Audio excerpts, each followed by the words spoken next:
Vivo V23 5G, smartphone andalan terbaru dari Vivo yang bisa gua jawab di awal video kalau HP ini tuh worth it buat dibeli di budget 5 jutaan. Yang walaupun juga yang namanya produk manusia itu nggak ada yang sempurna, dan gua nemu dua kekurangan di HP ini yang bikin gua sampai mikir, maunya Vivo tuh apa sih?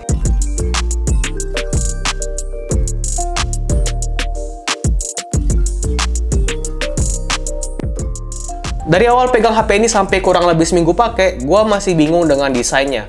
Di satu sisi kagum dengan teknologi color changing glass yang bisa berubah warna kalau kena sinar matahari atau UV. Desain mengkotaknya juga pas banget di tahun 2022, dan secara build quality dipegang berasa solid dan mahal soalnya udah pakai bahan kaca. Bobotnya juga termasuk ringan di 181 gram dan ketipisannya juga di 7,55 mm. Jadi untuk di feel di genggaman itu berasa enak. Yang ganggu buat gua tuh ada di frame kamera belakangnya ini. Soalnya frame-nya gede banget. Lensanya kecil-kecil kayak gini. Ada space kosong yang menurut gua nih sayang kalau cuma diisi tulisan 64 megapiksel dan flash doang. Tapi ya itu balik lagi ke selera, soalnya kalau desain itu subjektif banget. Bisa jadi ini kurang cocok buat gua dan bisa jadi ini keren buat kalian. Gitu juga setelah lihat bagian depannya, gua langsung ngomong, maunya Vivo tuh apa sih? Di tahun 2022 Android punya jidat kayak gini tuh berasa kayak kurang kekinian. Ya gua sih masih sedikit bisa mengerti lah kenapa Vivo pakai jidat kayak gini, karena ya mau nggak mau kalau satu kamera kan gampang, kalau dua kamera ya mereka mau nggak mau taruh jidat kayak gini. Tapi kalau kita lihat beberapa tahun belakangan, kalau kalian masih ingat Vivo V17 Pro, dia juga punya dua lensa di bagian depan dan layarnya tuh clean karena pakai sistem pop-up. Kenapa nggak pakai sistem pop-up kayak gitu juga? Atau alasannya budget? Atau Vivo tuh pede untuk ngeliatin dua lensa bagian depannya? Apakah sebagus itu? Well, ntar kita bahas lengkap di sektor kameranya, tapi yang jelas ini menurut gua lumayan ganggu sih. Tapi sisanya mantap banget. Layar AMOLED 6,44 inch, resolusi Full HD+, refresh rate 90Hz, dan ada fingerprint display yang punya respon yang cepat dan akurat. Kualitas layarnya juga udah gak perlu ditanya lagi. Brightness-nya tinggi, cukup banget dipakai untuk outdoor, detailnya juga tajam, warna punchy, dan itemnya tuh pekat khas AMOLED. Dipakai untuk nonton juga enak banget. Coba aja udah pakai stereo speakers, bakalan lebih mantap lagi. Pas awal pakai HP ini juga gue berasa kok scrollingnya tuh berasa kurang smooth gitu ya. Padahal layarnya ini kan udah 90Hz dan juga spesifikasinya udah bagus. Pakai combo MediaTek 920 5G, RAM 8GB yang bisa di-expand 4GB jadi 12GB dan storage-nya 128GB. Seharusnya dengan specs kayak gitu pasti bisa bikin HP jadi ngebut. Setelah gua ulik lagi, ternyata lebih baik refresh rate-nya di set dari Smart Switch ke 90Hz dan aktifin developer option untuk atur animation scale ke 0,5 kali. Hasilnya, scrolling jadi lebih smooth, buka tutup aplikasi juga berasa lebih ngebut, dan tentu karena RAM-nya gede, buka banyak aplikasi tuh tentu aman banget. Kalau gaming gimana? Ternyata di luar ekspektasi gua. Game andalan gua, Lost Centuria, biasanya kalau mau rata kanan harus pakai HP flagship. Tapi di V23 5G yang tergolong mid-range malah lancar jaya. Sedangkan PUBG New State bisa sampai grafik ultra, frame rate-nya max. Mantap. Gua pakai gaming lama-lama juga aman-aman aja. Suhunya paling kencang cuman anget-anget gak sampai panas. Frame rate-nya stabil dan gak usah worry sama baterai yang gak sampai 5000 atau 4500 mAh. Di atas kertas 4200 mAh tuh kayak standar aja gitu loh. Nggak gede, terus juga nggak kekecilan juga. Tapi baterai life yang gua dapet itu bagus banget. Gua bisa dapetin satu harian full dengan screen on time 6,5 jam, bisa juga 7 jam sih tergantung pemakaian.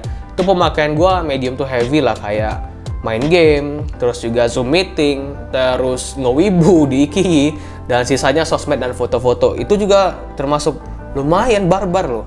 Jadi kalau misalkan kalian nggak main game, ya bisa jadi lebih bagus lagi. Terus juga chargingnya terbilang lumayan untuk di tahun 2022, 44 watt tuh bisa charge dari 0 sampai 100 dalam waktu 1 jam 3 menit. Ya, lumayan.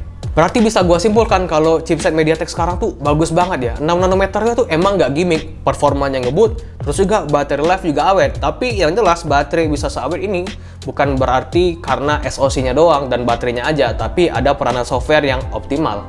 V23 5G pakai Vantage OS 12 berbasis Android 12. Terbukti optimal banget. Animasinya juga smooth, fitur-fitur yang dibawa juga banyak, UI udah so much better dari sebelumnya. Sekarang lebih user friendly walaupun fitur kustomisasi yang dibawa tuh nggak terlalu lengkap.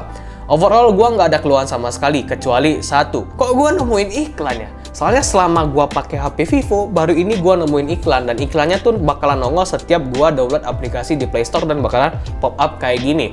Gua nggak tahu kenapa, apa cuma di unit gua doang atau yang lain juga, jadi gua nggak bisa konfirmasi masalah ini. Tapi yang jelas iklannya tuh lumayan ganggu, dan cara ngakalinnya gua disable Vivo App Store, terus juga mati notifikasinya, dan sekarang alhamdulillah nggak pernah nongol lagi iklannya. Lanjut kita bahas kameranya. Di belakang ada 3 kamera dengan penamaan yang super sekali. 64 megapiksel autofocus night kamera, 8 megapiksel super wide angle kamera, dan 2 megapiksel super makro kamera. Sedangkan di depan ada 50 megapiksel autofocus front kamera dan 8 megapiksel super wide angle night kamera. Apakah hasilnya sebagus namanya? Well, menurut mata gua, kamera seri V emang nggak pernah ngecewain, khususnya untuk kamera utama dan selfie-nya. Di kondisi yang optimal, hasil fotonya bisa kasih detail yang tajam untuk ukuran mid-range. Dynamic range juga lebar, dan saturasi warna yang lebih tinggi dibandingkan situasi aslinya. Cocok untuk langsung di-upload ke sosmed atau buat orang yang malas ngedit lagi. Di zoom sampai 2 kali juga tetap tajam, dan lensa ultrawide-nya sayangnya standar aja kayak HP mid-range pada umumnya. Detail tentu nggak sebagus lensa utamanya, dan harus di kondisi cahaya yang terang untuk dapetin hasil yang maksimal.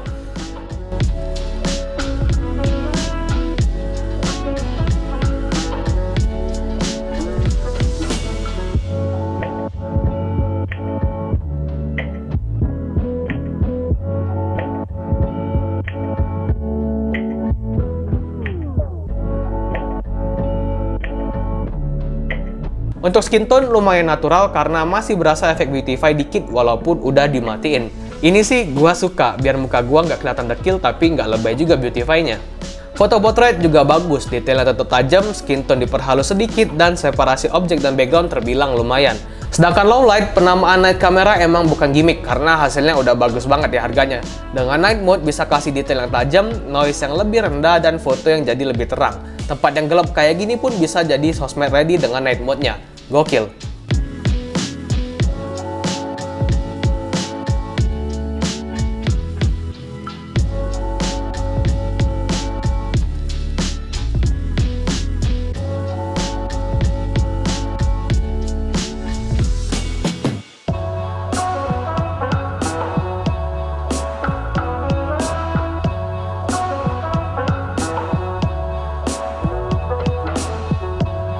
Buat yang suka selfie pasti cocok banget sama V23, soalnya kamera depannya tuh bagus banget, detailnya tajam, skin tone-nya lumayan natural, dan dynamic range-nya juga lebar. Dan buat foto rame-rame juga tetap bisa karena ada lensa ultrawide, walaupun dengan konsekuensi kualitasnya nggak sebagus kamera utamanya, apalagi di kondisi cahaya yang kurang optimal.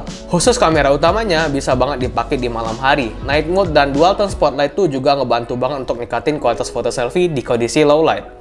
Untuk video di budget 5 jutaan, ini mantep banget. 4K 30 fps bisa lumayan stabil. Karakternya sih mirip kayak foto. Detailnya tajam, warna sedikit di boost, dan dynamic range juga tetap lebar.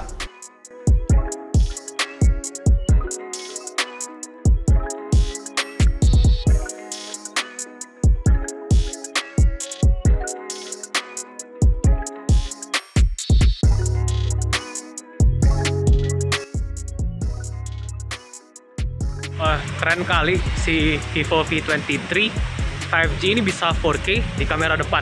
Begini hasilnya kayaknya kurang stabil sih. Dan kita coba ke 1080p aja ya.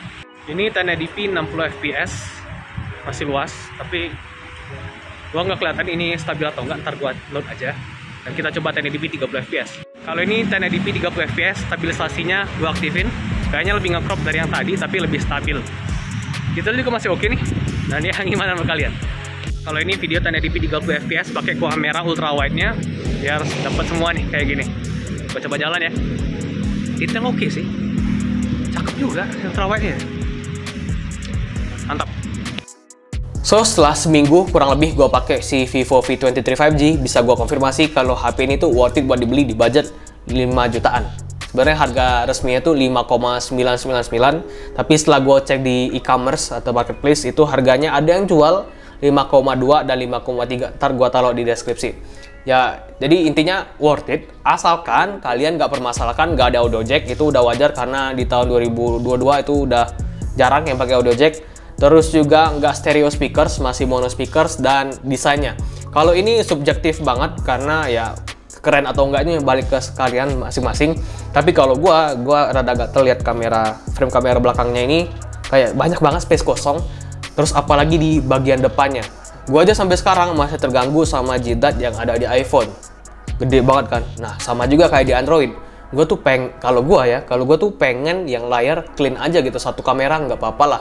Atau kalau memang mau punya dua kamera, ada juga flashnya, kenapa nggak balik lagi kayak V17 Pro dulu yang pakai pop-up kamera. HP ini juga kan nggak ada IP rating, jadi kalau nggak pop-up jadi nggak masalah juga kan. Tapi ya balik lagi itu sama keputusan Vivo. Yang jelas kalau gue itu kurang setuju sama desain notch kayak gini, karena menurut gua lensa ultra wide itu jarang juga dipakai buat gua, karena setelah gua bandingkan dengan lensa utama di bagian depan ya, kualitas itu beda coy. Lensa utamanya tuh bagus banget, sedangkan lensa ultra wide-nya tuh biasa aja. Jadi kalau kita punya dua pilihan kayak gitu, kita bakalan lebih sering untuk pakai lensa utamanya gitu kan. Kalau misalkan nggak muat ya udah dijauh-jauhin aja gitu kan.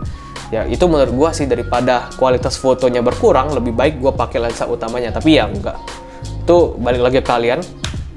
Ya menurut gua sih gitu. Tapi sisanya ini udah mantep banget, udah cakep, build quality-nya solid, layarnya juga bagus, kameranya bagus banget untuk foto dan video, terus juga performa udah kencang, baterai udah awet, dan juga charging juga udah lumayan ngebut. Jadi ya worth it sih buat dibeli. Dan ya segitu aja video kali ini, semoga bermanfaat. Kalau kalian punya pertanyaan, komen aja di bawah. Dan gue juga penasaran pendapat kalian untuk Vivo V23 5G ini, apakah worth it dan dibeli.